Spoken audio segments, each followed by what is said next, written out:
Praise the Lord. How are you all? ఈరోజు దేవుడు మనందరితో మాట్లాడాలని ఉద్దేశించి ఉన్నమాట. యోహాను సువార్త 10వ అధ్యాయము 27-28 వచనములు. ఇక్కడ దీని నుండి మనం ఏం నేర్చుకోవాలి అంటే, ఆయన స్వరము వినేవారిగా ఉండాలి. ఆయన స్వరము ఎప్పుడు మనం వింటాము అంటే, ఆయన్ని ఎరిగినప్పుడు, ఆయన్ని వెంబడించినప్పుడు మనం ఆయన స్వరాన్ని ఎరిగిన వారిగా ఉంటాము. ఇక్కడ మనం లేఖన భాగంలో చూసుకుని అంటే, యేసుప్రభు వారు మనతో ఏం మాట్లాడుతున్నాడు అంటే, నా గొర్రెలు నా స్వరము వినును, నేను వాటిని ఎరుగుదును, అవి నన్ను వెంబడించును. గొర్రెలు ఎప్పుడు కూడా కాపరి స్వరాన్ని వింటాయి.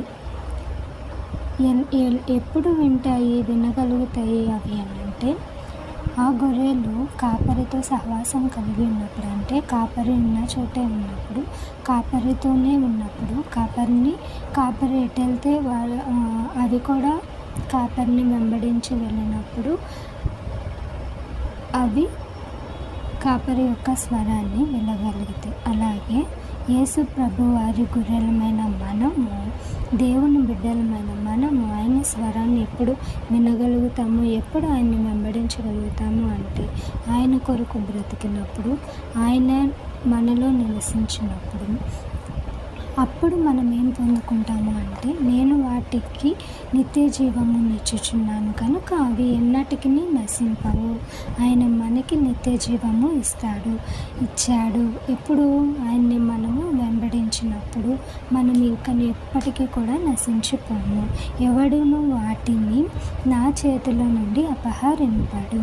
ఆయన చేతిలో నుండి మనల్ని ఎవరు కూడా అపహరింపడు. ఈ నిరీక్షణ కలిగి ఉండాలి. మనం దేవుణ్ణి వెంబడించడం వల్ల ఉపయోగం ఏంటి అని అనుకున్న వారికి దేవుడిస్తున్న సమాధానము, మీ కొరకు నేను నిత్య జీవాన్ని ఏర్పరిచాను, మీరు ఎన్నటికీ నశింపరు, నా నుండి మిమ్మల్ని ఎవరు కూడా అపహరింపరు అనే నిరీక్షణను మనందరికీ దేవుడు కలుగజేసి ఉన్నాడు. కాబట్టి ఎప్పుడు కూడా మనము దేవుని స్వరాన్ని వినేవారిగా ఉండాలి. విడిచిపెట్టేవారిగా కాదు, కానీ ఆయన్ని వెంబడించేవారిగా ఉండాలి.